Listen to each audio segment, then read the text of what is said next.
What is going on, Silver Squad? My name is RJ. I'm Jay, Hero Harrison. Gerald G saw that. And I'm Desiree Geraldine. And welcome to the Silver Site. Today we're going to be talking about Black villains. As you guys know, it is Black History Month, and being that we are all Black, we have decided to take the month to highlight some Black things in television and movie, and just kind of have casual conversation about it. As always, feel free to join the chat. Don't forget to like, share, and most importantly, subscribe. So without further ado, let's get into it. So last week we talked about, well, not last week. We didn't do nothing last week. Yeah, we forgot. Our bad. We had scheduled and we had a different day scheduled because we had conflicts. And then we just forgot what day we scheduled. So but we're here now, and that's what matters. So yeah, last week, well, week before that, we talked about Black movies, and before that, we did Black TV. So we thought we'd highlight Black villains. It's not often that Black people get to play like a big villain. And we wanted to kind of take a trip down memory lane and just kind of talk about some of the villains that we enjoy watching. And so, yeah, let's get into it. So I want to know, give me a villain that you guys like realized later on was the villain. I'll go first. Frank from Moesha was the villain. At first I thought Moesha was a brat, which I still kind of do. But rewatching that show makes me really hate Frank. Like, that man was the villain. Moesha could do no right in that man's eyes. Yeah, I would have to agree with that because I watched Moesha, rewatched it, a couple times, more than a couple times. And yeah, I would say, now I'm thinking about it, he wasn't really having it with her. So yeah. So I'm gonna tell you when I figured out he was the villain. When his sister let the cat out of the bag that he was what you call his dad. Dorian's dad, yep. Yes. That was when I figured out that dude was the villain right there. I was like, oh, okay, Mr. Straight and Narrow. You want to be uncle all this time. Now all of a sudden okay. Yeah. So I thought that was interesting. Yeah, but I mean, I think he was living his life a specific way, trying to deter her from some of the, things that he had probably put some young ladies through. As he was, growing up. So terrible haircut, terrible father. Not the haircut. they wouldn't get too many of our. They weren't getting too much of our hair right. Yeah, it was bad. Even for the time, it was bad. It wasn't no excuse for that. It was quite a distraction, I will say. Even for that time. I'm like... some bad hairlines, too. So terrible. Oh, man. We should definitely... We do a whole nother live over there. That's a show all on its own. Bad hairlines. We should do that. We should do worse. Then we should have closed up Black History with the worst Black hairlines. That's terrible. On TV. Oh my gosh! I already know who got the front runner for that, but we'll talk about it next time. I got two people in mind. I won't even say them right now. We probably thinking of the same people. I guarantee one of them. Yeah, I think he wore a certain kind of suit and did some moves. Zach from the Power Rangers. Yeah, that's one of them. I'm a fan of Zach. So what in the world? Wow. Oh, that's dope. Yeah, that's dope. Yeah. You came prepared. Oh yeah. Hey, that ain't the hairline though. No, that's definitely not the hairline. Down.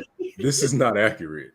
Like where the forehead at? Yeah. RJ, you better be careful, man. I will take that storm from you. Oh, my elite. Oh yeah, I see her back. You better be careful. I will take that from you. And they made her thick. Yay. Yeah, exactly. Made her thick. Yes. That's my wife and her. Anyway. Good save. The one that I came up with was Thandie Newton who played Dame Baco in Chronicles of Riddick. Oh wow! Yeah, good Lord, you've forgotten. Yeah, I forgot about her. She was even though I believe she was like a secondary antagonist, I felt like she was one of the best villains. Yeah. it's hard to kind of paint her as a villain until you get past like, you know, her acting, her beauty, like all those. She was definitely a villain. Oh yeah. She did anything for power, her ambition for power in general. She's like one of my top. I didn't even think about her. That's right. Okay, that's a good one. You know what I was thinking of was well, I guess a villain from Tales from the Hood, I guess Mr. Sims. Would you consider Mr. Sims a villain? Kind of like psychotic? Is that the I can see it. Yeah. The funeral home director? He's kind of the puppet master guy, or he's like the freaky guy. Let me get my thing from. He was the crypt keeper. Oh yeah, that's what I was talking about. I was trying to think of the name. Yeah, my bad. Yeah. Okay. Yo, the first time I saw Tales from the Hood, that ending, I didn't go to sleep that night. I had no business being up that late, and then I had no business watching that. So that's what I get. We all did. I think that's the first time I've ever been terrified of something as a kid. But excellent play on that. Like, yeah. I would consider him a villain, even though he was kind of, I don't want to say giving me a comeuppance, but yeah, I consider him a villain. Yeah. So I know we typically, when you watch like dramas and things like that, you don't always, if it's not action and stuff like that, you don't always just completely get enthralled with what's going on.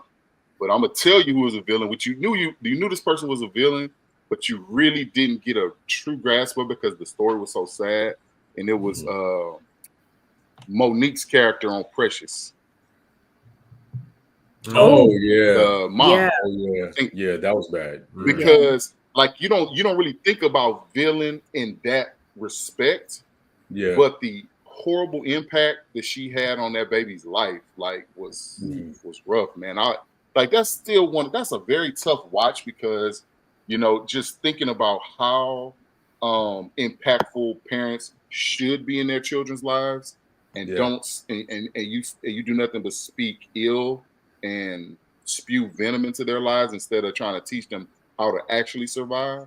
Yeah. That was that. Now they had a lot of tropes and things that I think people tend to assume, single black mothers are part of.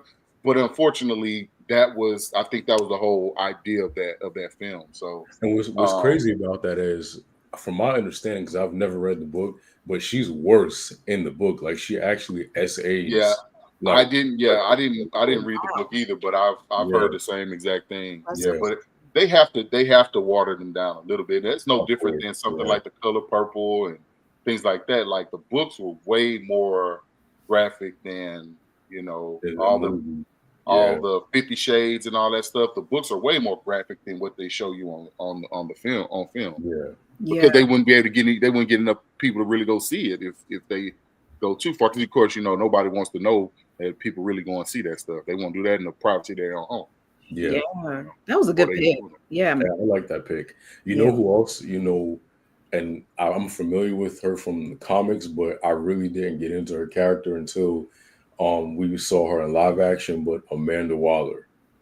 Like, Viola Davis. Oh, yeah. Like, that woman is cold. Well, she's diabolical. Man. Yes. But she's the embodiment of, like, what shadow government is about, because it's funny you even brought that up, because I'm gonna tell you who my favorite all time was Papa Pope from Scandal. Oh God, yeah. Look, he's my hero. Okay? That man can be someone to filth.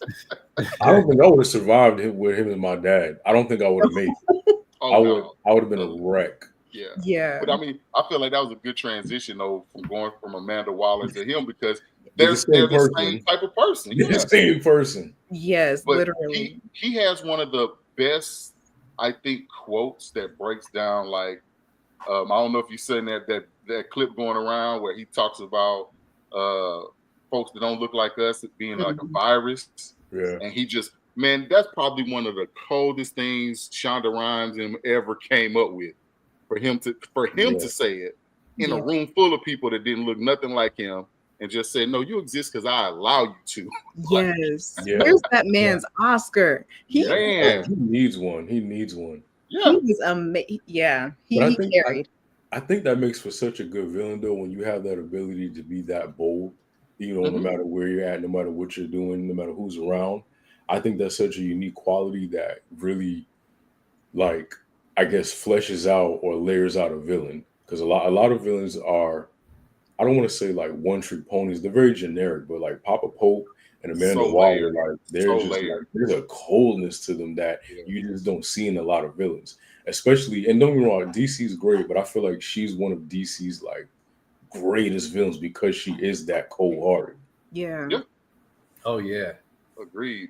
Heck, and if you want to go a step further, heck, even his ex-wife, she was. I was just about to say that. Yeah. That is crazy. Good point. Well, speaking of shadow government, my other villain would be Will Traeger from played by Sterling K. Brown from Predator. Okay. Oh yeah. He had a smooth sort of roundabout way of showing you that he was a villain. It didn't come automatically, but if you just think deeper about the story, the fact that he was like working within the secret government studying the predators. Yeah, no, you're evil. You're evil. You are evil. Yeah. I like whistleblowers. You should have blew that whistle. Blow the whistle. And you made a good point. Like there's a smoothness. Like, do y'all ever notice how like smooth and cool like black villains are? Like when the villain is black, it's just a coolness about them. Even diabolical. So have y'all heard of the show? It didn't last long, but it was so it would have been Jim Caviezel and Taraji P. Henson. They were in a show called Person of Interest. Okay. CBS. So they had one episode that, I kid you not, this is probably one of the coolest things ever. Neo, the singer, was a villain in that show. One episode. Because it was like a bald head Neo? Yes. Like that Neo? Yes, that Neo. So check this out. So crazy enough, that is probably still one of my all-time performances from a villain, because he was, when you say smooth, that was him. Kind of like how Chris Brown's character was in the Heist movie. Kind of that real smooth with Elba and all them. So imagine this dude. He's a contract killer in this episode, picking up a girl at the bar, doing all this suave, cool stuff. And even when they took him down, he went down smooth. I was like, come on, man. Yeah. He went down smooth. I was like, go down in style. Crazy. That's how he be, man. Operator. Yeah, man. Like, but it's amazing though how you talk about style, you talk about things that nobody really hits on when you talk about these characters. Because everybody don't have to have all this major grit to them to be good at what they do. They just have to be able to fit the role and then allow it to be what it is for that episode or for that movie. Exactly. You know, they don't have to steal every scene or anything. Mm-hmm. Well, I'll say this. I agree. The best villains are the ones that can steal the show. And I want to segue into what's his name? Is it Tobias from Black Lightning? Oh my God. That's like chocolate covered incredible. And I was like, oh my God, like that man. Like that who dude wrote that? It's like I want to laugh, but I also want to look up and see who wrote the episode. Because if it's a white person that wrote that, I'm not gonna laugh. I think they said. I think they let him ad lib a lot of stuff, man. Oh, he had to. That's like he was talent. Yeah, he was nice with it, man. He's saying stuff like chocolate covered Incredibles. Yeah, that's definitely something like that. You don't say stuff like that. That's not written by certain people. Well, my man looked like he had to play the dozens a little bit throughout his life. So I'm sure he had a lot of stuff on the tool belt, you know, when it comes to going back and forth, you know, with the gift of gab, because he's an interesting dude. It was like Uncle Ruckus, but Like it wasn't, you know, like it wasn't like I hate black people. It was like I don't. It was so racist, but it was like okay, but like I'll let you have it. The thing with him though, I feel like he's one of those type of villains that you automatically you fear him, but he doesn't strike like that. He uses his words first, and I kind of like that's why I like about him. He's not a villain that like attacks you. He strikes, and then he'll say some some prejudice like thing, and then he'll be so funny. Yeah, he's he's the definition of your biggest ops. Imagine if he just showed up at the cookout. Which is mad because you're there. He just mad because you're there. And just talking, yeah. He ain't said a word, and he just like. But he has audacity.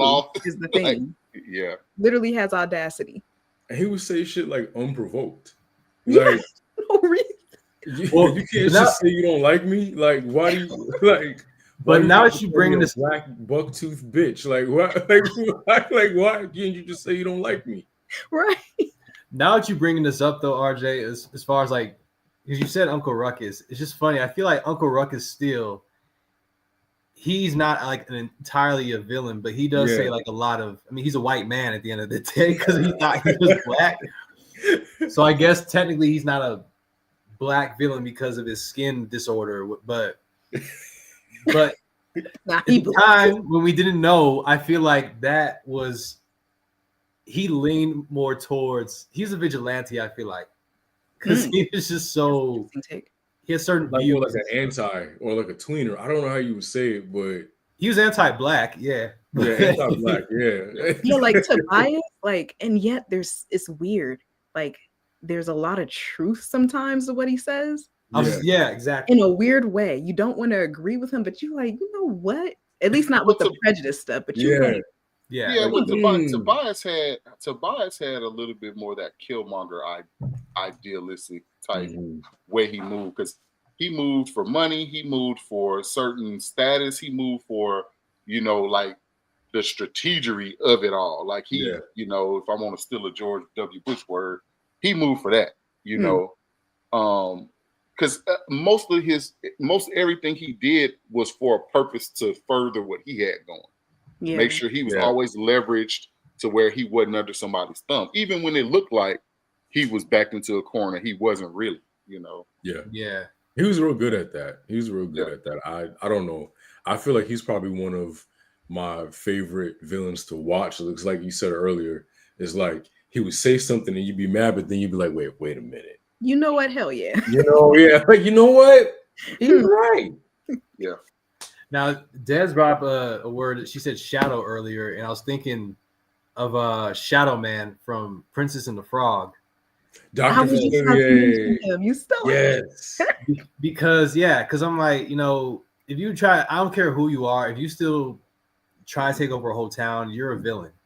Yeah, his whole goal was to like sell the souls of New Orleans citizens to pay back his own debts. I'm like, that is evil. That's dark.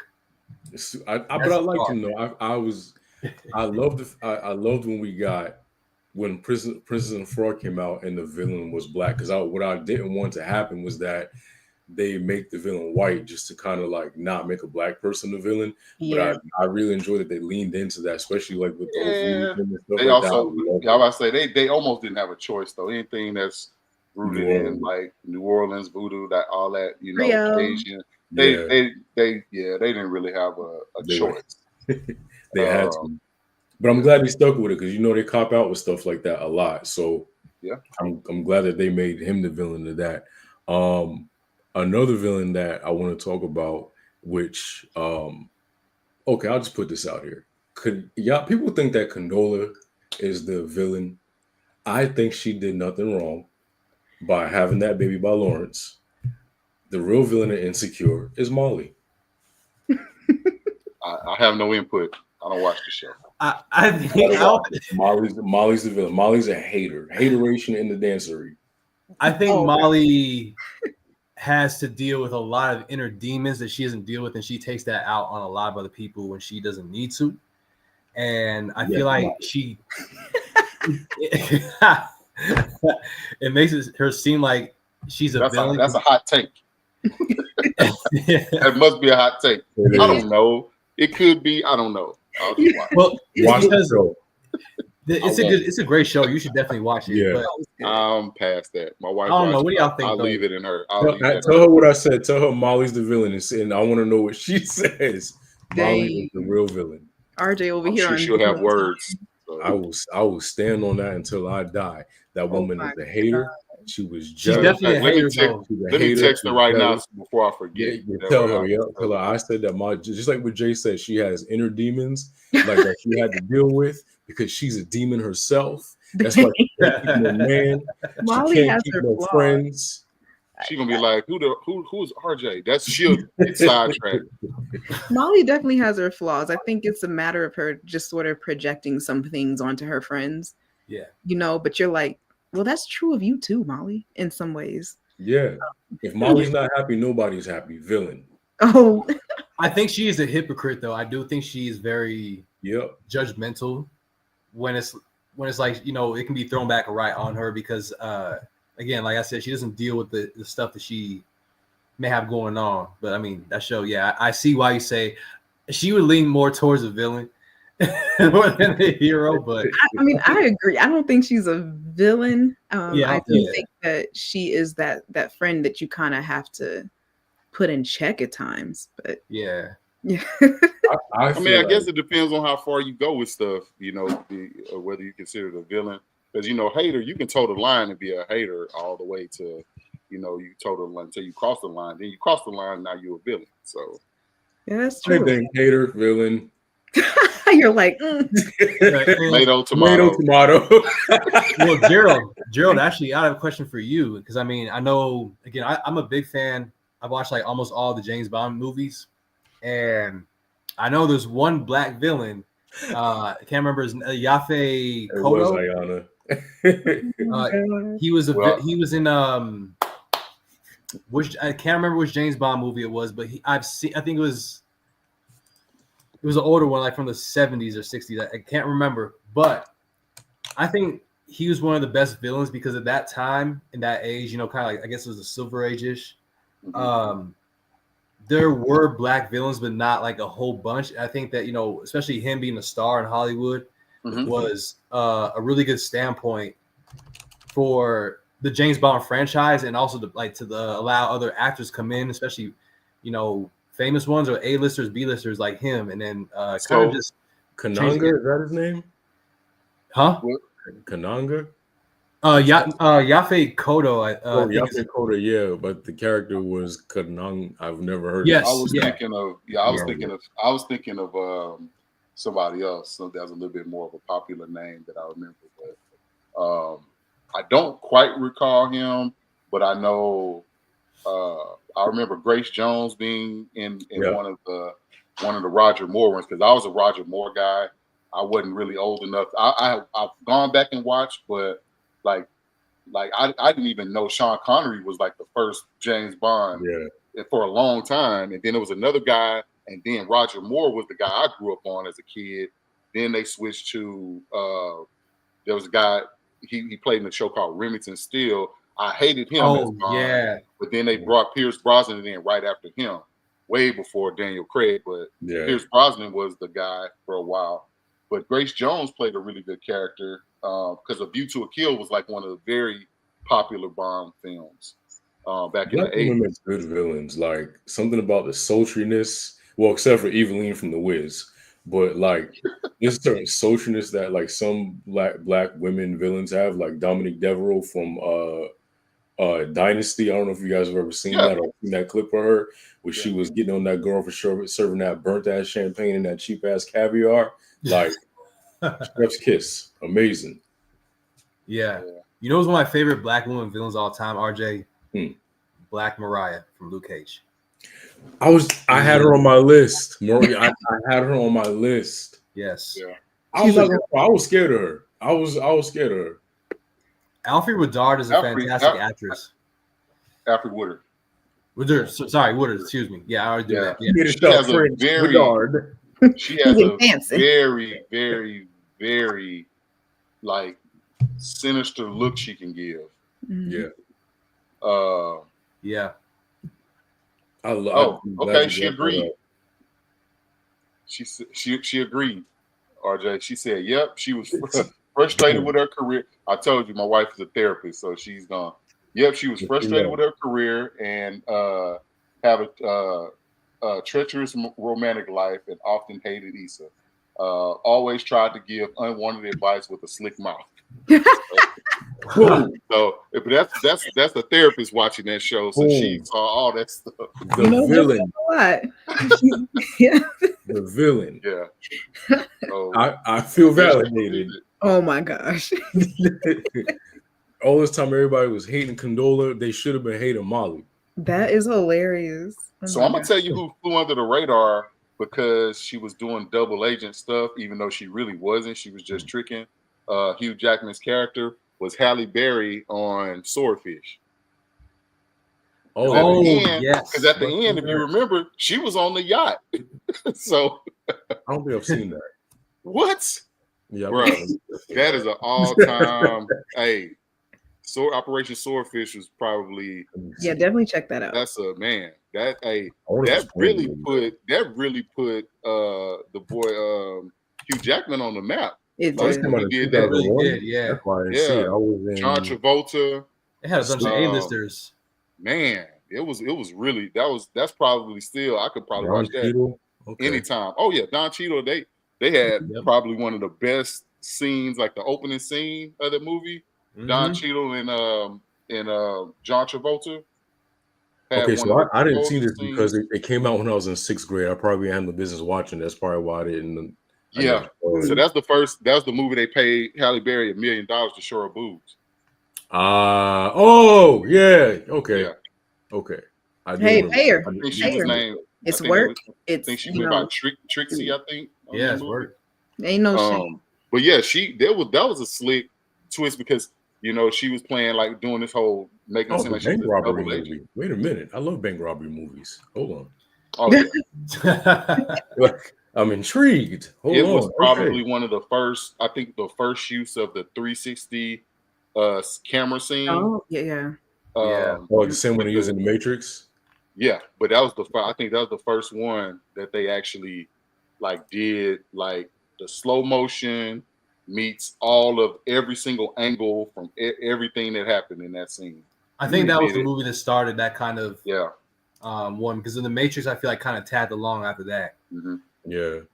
It was but her character was neat because she kind of was recruiting and doing some other stuff and kind of going back and forth with all the stuff that she did, and then when it all kind of came out at the end, she was just like, just so okay. Yeah.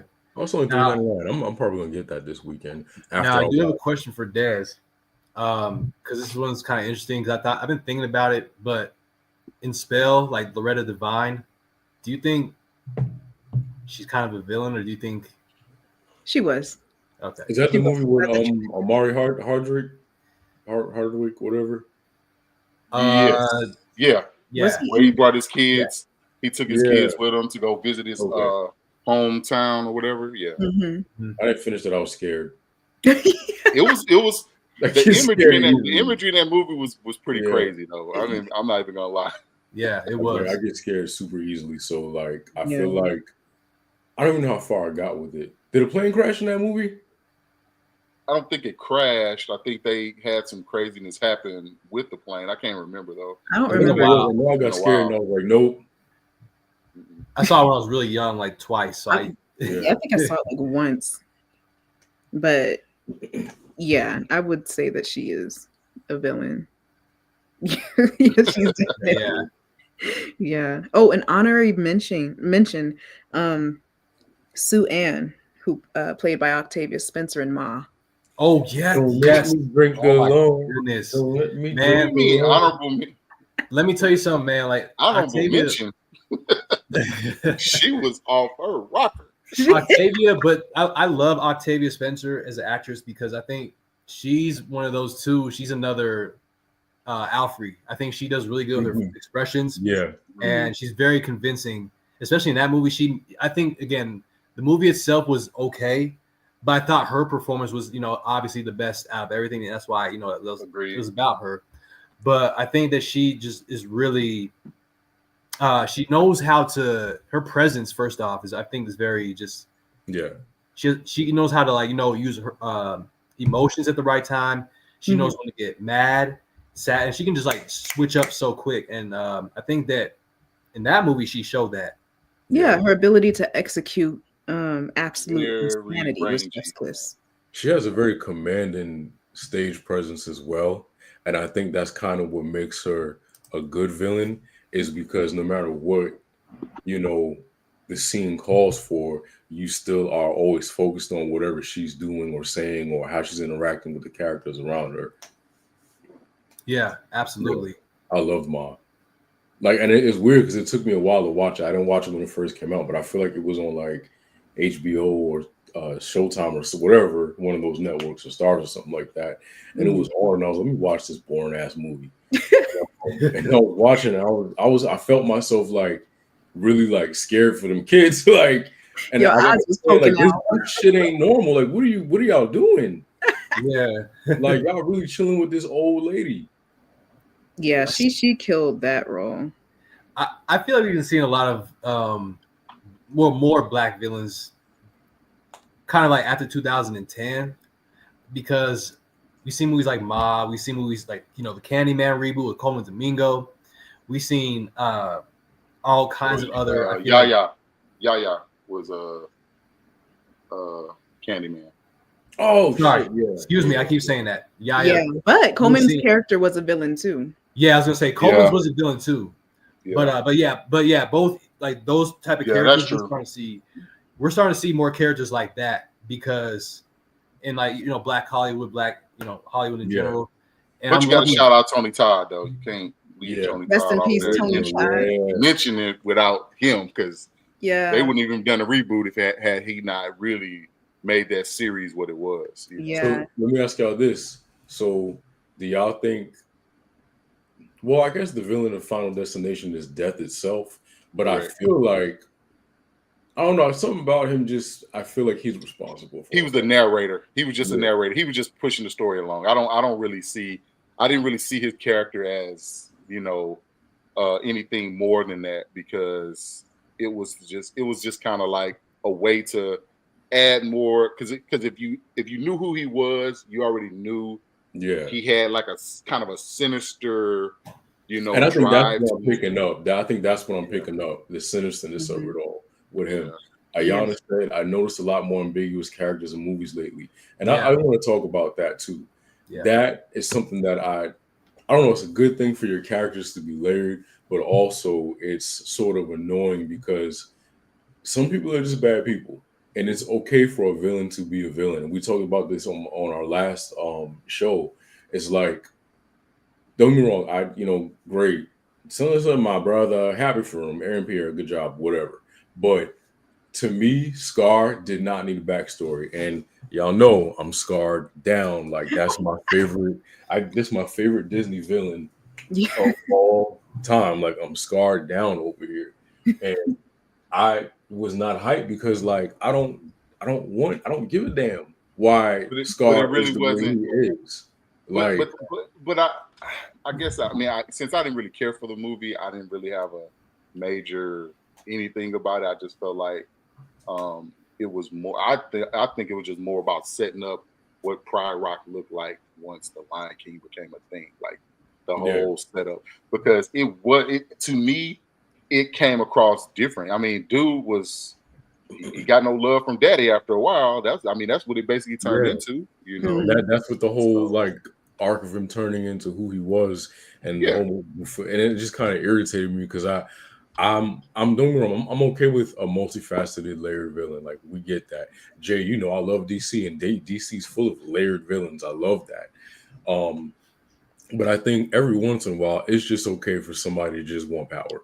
Like, that should be enough driving force for somebody to, be the bad guy. Like, it doesn't always have to be like a thing. I think that's because I do have to back you up on that, because it does get tiring seeing that sometimes. Again, it depends on movie tone, situation again, but I also think that and what she said as far as it was a cash grab, because if you look at how, I guess recently a lot of these so-called villains, I don't even want to talk about superheroes that much, but unfortunately movies like Venom, Craven, Morbius, Madam Web, stuff like that. You know, you're kind of turning these so-called villains into they're trying to make them vigilantes and like tap into that hero, humanizing them almost. Yeah, they're humanizing them. Yeah, and it's like that's not really the purpose, because that's what the heroes are for in that universe strictly. Right. But I mean, it's in any universe. I feel like there's some villains that strictly do need to be just bad, because that gives us more of a performance, because it's not the separation of good and bad. It's that there's two sides and there's a lot mixed in the middle already. So, and that's kind of why, like, and I know this is off topic because I know we're talking about black villains, but we're just flowing right now. That's kind of why, like, with The Last of Us 2, and I won't spoil it in case anyone hasn't played the game or doesn't know the story. That's why I was kind of irritated with how the story is unfolding, because I don't care why so and so did what they did. I just want to see the carnage from it all. Like, I don't need the sympathy. I don't need to empathize with the villain. They're the villain. But you always got to remember, though. You always got to remember, especially people like us, when it comes to have the backstories and understand the games and understand the drive from the original information, versus they're trying to sell this to people who haven't watched it, who haven't seen it, who don't get it. It's so boring. It's so bothersome. But guess what? They're gonna get our money anyway, and they know it. It is, and I hate it. It shouldn't be like that. But that's exactly the reality. Is Jay-Z said it best: if you want my old stuff, go buy my old albums. I don't want to have to keep telling you the same thing every time I give an iteration. We in movie 45 of this. I don't want to keep giving you the same backstory. That's why I was a little disappointed on my second watch of Captain America. Did I like it? Sure. But was I bothered? You shouldn't have to tell me everything you told me about Isaiah Bradley from Falcon and the Winter Soldier. He should not have had to tell me that. I'm sorry. Well, you know what? That's how I felt about Ballads of Songbirds and Snake, the Hunger Games. I didn't want to care about President Snow. I don't want to know why he is the way he is, or I didn't care about the little intricacies of why he felt the way he felt about Katniss, because compared to Lucy, I don't care. Right. Just be evil. And I think that's an issue that, but I also like what Ayana said, like a lot of that today, lately. And I think maybe they're trying to like pivot away from just like one-dimensional villains, but we don't all have to pivot away from that. Like, it's okay for somebody to be crazy. Yeah. I mean, I think with black villains, we do have to be careful simply because they are played by black actors. And so with that, unfortunately, comes the negative, we're already looked at as, black is evil, black equates to evil. Yep. We kind of do. I see why they kind of do have to humanize, at least for us, because of the society that we're in. I think maybe when we get to a point, I don't know when that'll be, but when we get to that point of maybe not doing as much backstory and a black villain can be as evil as they want just for the sake of being evil, like Florida Evans from Good Times. Yeah, I think we're kind of tiptoeing, and Hollywood is kind of, being careful about that because they know they can get blowback easily. Yeah.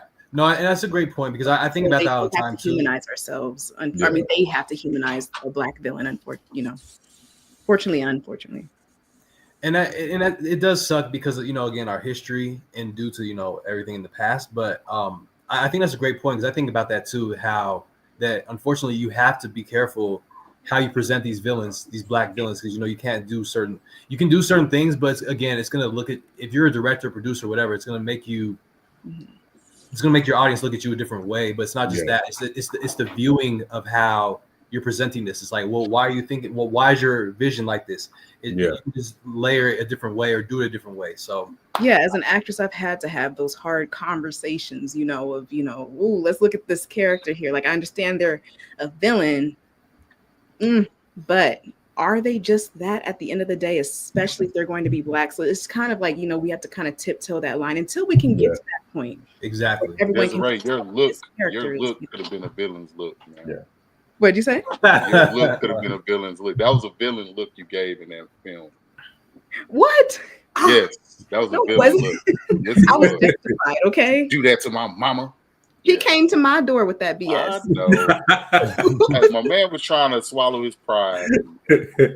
He had his hat in hand. Oh had gosh, flowers, really? Even though they were upside down, he realized he had to flip them over, and he was like, "Give me them flowers." And he was like, "I cannot get off my doorstep." I cannot. Did they scrap Cheryl Lee Ralph's scene in that, by the way? Because I still haven't seen it. Yes, because I was trying to figure out how much did they pay her to show her picture. Because she was not in the movie. Wait, did you show her picture? It was just her picture. I didn't see it. Literally just her picture. Scene. Yeah, they cut her scene. Me and her talked about it. She wasn't that happy, but she was like, you know what? Oh well, it happens. But on the DVD version, they have her scene in it. I spent about 30 minutes saying, man, I wonder if this would be like. I mean, obviously you probably wouldn't know, but I was just like, I wonder if she'd be like, man, I don't know, but I wonder how much did they pay her to just show her picture. But I'm sure she got money to show up to the scene. So, I guess she get her per diem and all her. It's just weird to have like Cheryl Lee Ralph in the movie and then like cut her scene. Like what? Yeah.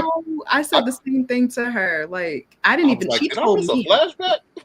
She texted me and told me, and I had no clue that they did that. And then I saw the movie on the DVD, and I was like, "Oh yeah, it's a deleted scene." I'm like, that is criminal. And they 100% could have made him grovel, and she could have just said nope and kept on moving. Mm-hmm. Yeah, that was criminal. I agree, Ayana. There was a villain in there. Samuel Jackson definitely. Do what now? Oh yeah, Samuel Jackson. I was just about to mention him as Steven. What's his name? Steven in Django.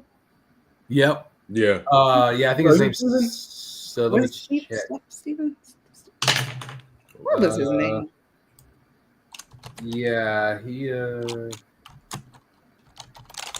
Steven, yeah.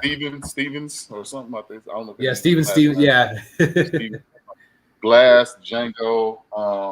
Dang, I forgot about Glass. I mean, he was kind of the he was the pursuer. Well, I mean, he was the pusher. Didn't he start all that shit? He was an antagonist. He was an antagonist. He was a second antagonist apart from Leo. Well, because he's the one who was telling them like they know each other. He's an instigator. And he's like, "Hey, man, they know each other." Weaver of the fabric. He was pissing me off. Yeah. Blue Blood. I would say, Blue Blood. He was kind of a villain. Well, so he was. Or at least so Jay, going back to what you had said about like characters being kind of put more as anti-hero. He was a villain with a message, but he was kind of he was also kind of like one of them guys that try to like push the story. Was when he Jules in Pulp Fiction. Yeah, exactly. I was thinking that too. Yeah. Someone in the comments mentioned that movie, but it was with Kerry Washington and what's his face, the interracial couple that moved next door, and he was. Well, he's the cop. What is it? Lake Terrace, I think. Something Terrace. Oh, Lake Terrace. Yeah. That was a good. Yeah, that was good. Yeah, he was pretty diabolical in that. Honestly. Yeah, that was nuts. I was gonna say, you know who was a villain in He Got Game was Denzel. Okay, sir. Now I'm gonna stop you there. No, he was a villain. First off, my man was fresh out the system. I know. Fresh out the system. He didn't know the ways of the world completely. Have being separated from the city. He got him some fresh J's. He trying to meet his superstar son, but he was also trying to all of a sudden be a father right off the bat. And he didn't understand what he was trying to do. Man was a superstar, and he tried to come in and start trying to be the same hard person that he was when he first went in. Now, the stuff that happened between the mom and all that stuff, that can be something that can be debated. Mm-hmm. But my man was trying to make up for lost time. We'll fight that one out, man. We'll fight it out. I agree with that to an extent. So let's talk about that backstage. We're going to fight that out. Him and Jesus like had things to figure out. That's a good movie, though. I would. I would consider Yes. Yeah, Red. She played Red. Yeah. Absolutely. Well, not Red. The person. Which one? Wait, isn't her? Red was the one that was underground, but that was the original girl that was kidnapped. So. Oh, was it? Yeah. Names and us. I think it was. Because remember, Lupita's character played the wife, and then the people who came from under the ground. Remember the twist at the end was. Oh yeah. That she was actually that she was taken actually, over. Yeah. She had basically adapted to being a regular person. Yeah. Her whole life growing up. Yeah. And yeah, she played the character Red. Yeah. Okay. Yeah. Yeah, Red was the one that was the tethered part of the tethered. The at least. tethered. Yeah. That was she did an incredible job with that, by the way. A dual role, and night and day personalities. Yeah, I mean, I would say all of them really did a pretty decent job. I was because I had a rough time because I felt like the son had a little bit of a better understanding of what was going on, even though he didn't necessarily know what he was seeing. He knew something was up. And it was different because I don't ever think he had real fear more than curiosity. Yeah, it was the innocence of a child, and because like when he struck that match, I was like, huh. Mm-hmm. So, I liked the difference in like it's like the kid was like the tethered kid was like an animal, and then he was like this little boy that didn't know what was going on. I think you're right. All of the tethered did a good job of like being the villains in that situation. Yeah, that was amazing. The way that they did that, like, wow. Another, and I mentioned this earlier, Florida Evans from Good Times, 100% the villain. Like every time he was about to come up, she stopped him, and then ended up getting out the hood her damn self. Like you left them. Like what? I just with her. Like she was hypocritical. Definitely pissed me off so bad. Oh yeah. Oh, Izuma, yeah. Did you guys watch the show too? The Emperor's New School?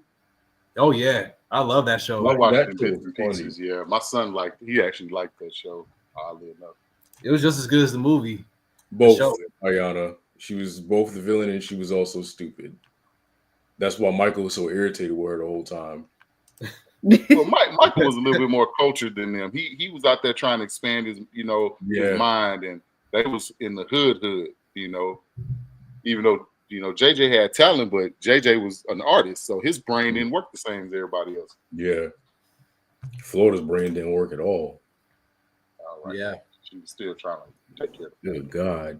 I'm trying to think of who else I had on here. Have y'all seen The Last King of Scotland? Yeah. Oh man, is that Forrest Whitaker and yeah, who was in that? Not Kerry Washington. It's been a while since I've seen him. Let me click on it. Let's see.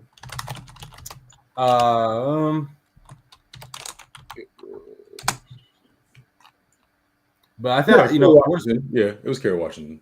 Oh, okay. Oh yeah, she was. Yeah, Kay Amos is who she played. Yeah, I thought I think that Forrest Whitaker's character obviously was kind of a villain. Oh, he was a villain. Yeah, he was. I've seen him. Yeah, he was a bad guy. Yeah, we talked about Mama Pope. Yeah, I want to those two. It's a miracle that Olivia turned out the way she did. It's not because that's what built who she was. I mean, she got it honest. I mean, she's a symptom of, I do think. Yeah, she's Olivia a byproduct of that. Yeah, she 100%. Olivia was a villain. I'm sorry. I think that's why I was. Yeah. Wait a minute. I'm sorry. Maybe not a villain, but she's a very flawed character. Well, yeah, it's leaning towards villain though. The things that she's done. Here's the thing, though. I'm gonna tell you who the real villain was. The real villain is Shonda Rhimes for not. No, seriously, hear me out. For not going back to making it a procedural. Now, Is that my favorite genre of TV show? Yes. But here's the thing. Here's why though. Here's why.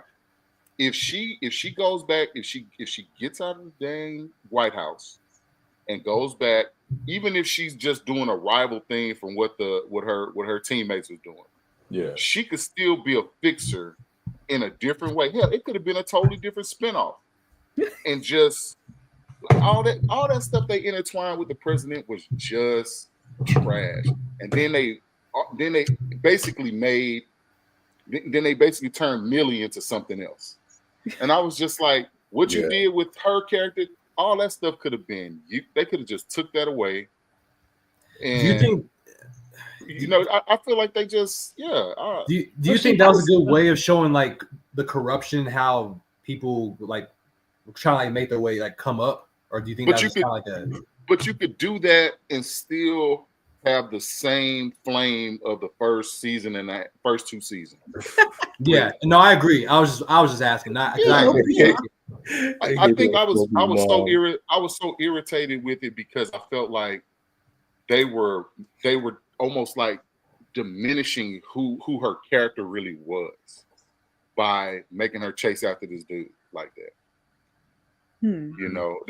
That's what I felt. I feel like they would strip away her power by making her like just love sick and going, why though. I mean, look at I was just like, it makes sense though. Look at her parents alone. I mean, it would make sense that she would chase love star. Yeah, she barely got that from either one of her parents. It's like they hated her. I get that though. I get that, but I feel like if you at least create the idea that they could be together, but still make her want to still be who she was to her core, fixer. If you just want to turn her into a hopeless romantic, you could have done that, and the show could have ended after one season. I mean, you all the things that she went through to get there. I don't know. I felt a little incomplete by the way they did her character. I just, do I feel sorry for her? No, but I do feel like that they just did that. I was always Team Maeve. Like I was always Team Robot in Westworld, so they could do no wrong. Agreed. Agreed. Maeve was a villain. I'd argue AK on that one because Maeve was about trying to figure out where do we fit in all this. Maeve to me was like right in the middle, because I couldn't say good or bad. It was like strictly just like that to me was the definition of a vigilante. But I don't know. I could see that AK. Sometimes he was Black Hat, but you got to do what you got to do at some point. Yeah. She was very balanced character, I feel like, in some ways. I loved Maeve. I loved Westworld. I was mad it got canceled. I didn't get to watch the last season of it, but well, speaking ambiguous. Like I said, she had to do what she had to do. I'm just biased because I love Thandaway Newton. I was always Team Maeve from the beginning. Like I would always think like how I would feel if I realized that I was like a robot. Honestly, I probably would be relieved. Like, can we just shut me down? I don't have to work. I'd be a little relieved if I found out all this was fake.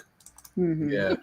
Speaking of last season, which I hope it's not, RJ, me and Des, we've been watching Castlevania and Drolta's back. So I still gotta finish that. I feel like I'm on season 2.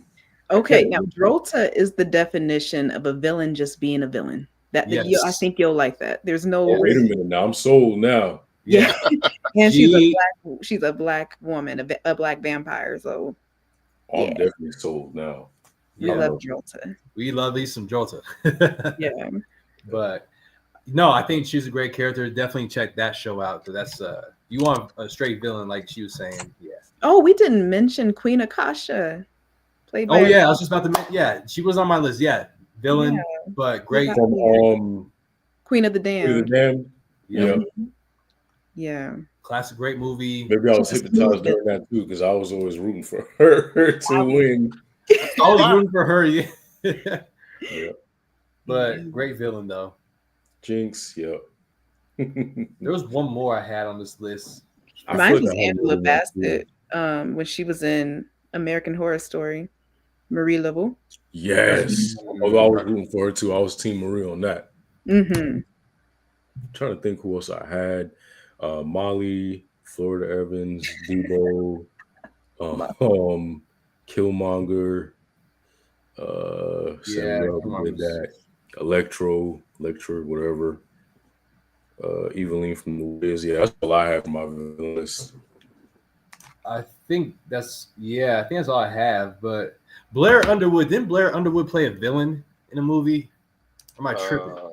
Blair Underwood could never be a villain. Was he a villain in Eve's Bayou? Yeah, wasn't he? I think he was a villain, ma'am. I think he was a villain. I'm sorry. I refuse.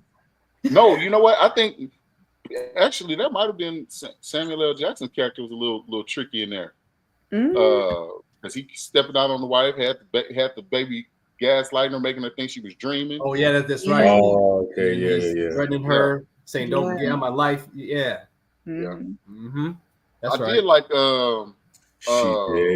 she did. Yeah. I remember that. Oh yeah, the I'm gonna tell you who now obviously wasn't a great movie, but I did like Michael Clark Duncan as King. I was just about to... I did like that. I hated that he got both his knees broken, but I did like that. So yeah, that's right. And the older daughter was actually I forgot, I'm jumping around, but the oldest daughter was actually Megan Good. And he's by you, and she was actually gaslighting the daughter, the little sister too. She was, yeah. Man, Michael Clark Duncan, man, and in Daredevil too, just like really just great. I love it. His stature was just. I think they did shoot him well in the film. How they made him look so much bigger than everybody else. Kind of like similar to like how they did him in Green Mile. Yeah. And I think that's what I like about that movie. I mean, Daredevil's not like it's not a classic. It's not a great movie, but when you look at the presence of characters, I mean, man, like this white dude and like just the frame, and also I think he just represented what a kingpin was, like a crime lord taking over the city, the cane and stuff. He represented what that was, so I see why he was casted that. I loved him as Kingpin. Yeah, I agree with that comment too. By the way. Oh yeah. Tales from the Hood. Tales from the Hood, right? The first one. No, that wasn't Puppets. What am I thinking of? No, that's Leprechaun. I'm not thinking of that. Leprechaun. What's the name of the movie, Ayana? Are you talking? That was Dolls that was in Tales from the Hood. That's what I'm thinking of. Thinking of the wrong thing. Yeah, that's what I was thinking of. Oh, okay, it was. Yeah. Okay. Dang, it was one of them. What about Eddie Murphy and Vampire in Brooklyn? Oh, yeah. That was good. Yeah, that was good. He was more of definitely more of a villain, I would say, than anything else. We don't talk about the second one. That's not a thing. Clifton from The Blackening. Oh yeah. Yeah. He was just hungry. He wasn't a villain. He was just hungry. I just thought about that. I was like, wait, what's that dude's? Yeah, Clifton from The Blackening. Oh my gosh, what the heck was that? Yeah, that was the end. That was Uncle Ricker before he got old. But he had some brass balls with them big old glasses and shaking. And he was. I need to do a rewatch of that actually. Yeah, that was so funny. Crazy. I ain't gonna lie. Me and RJ had words about that one for a second. I was like, man, I don't know. I think I watched it. It was the middle of early in the morning or something. I was at the movie. I was sitting in there like, what is this mess? I loved it. He was like, man, just give it a chance, man. I was like, I don't know about this, man. I get weird about them all black cast movies, man. I get real weird about that one. I feel like this one was good. It was good. Yeah, it was good. I mean, then I'm a big fan of. He's like, I voted for Trump. He was on the I'm a big fan of Jay Farrow. So when he was when I saw he was in, I was like, okay, bet I'll go. I'll go see it. Yeah. But yeah, okay. So we definitely won't be able to end this whole thing without bringing up the boy Denzel in Training Day. Yeah, he was on my list too. Yeah. Like for real, we can't do that. I mean, was I a little bothered that I feel like he's had better roles and he could have won an Oscar for a whole lot of other stuff than just that? Yes, but that character is so like it's like, to me, is almost like the epitome of wanting to just watch the world burn, but on his own terms. Yeah. Like, he was selfish. Yeah. Everything you can embody in a bad character, he was that. He was dirty, and I think that's what, like we just talked about earlier, a villain just being a villain. Like, I don't want Training Day, the prequel, where we learned that Denzel came from poverty and he learned to get power through his authority. I don't care. Like, and I think dirty guy. And I think they on purpose basically said who he was from the jump. Yeah. I'm gonna be who I'm gonna be. You come in here, you're gonna learn the way I want you to learn, or you can go back to being a beat cop. Yeah. Straight up. Talk about roll call. What? This is roll call. I'm about to read this paper. Have my breakfast. You're not gonna eat? Bet. All right, cool. Nah, too late. You already tried? Nope, too late. Right.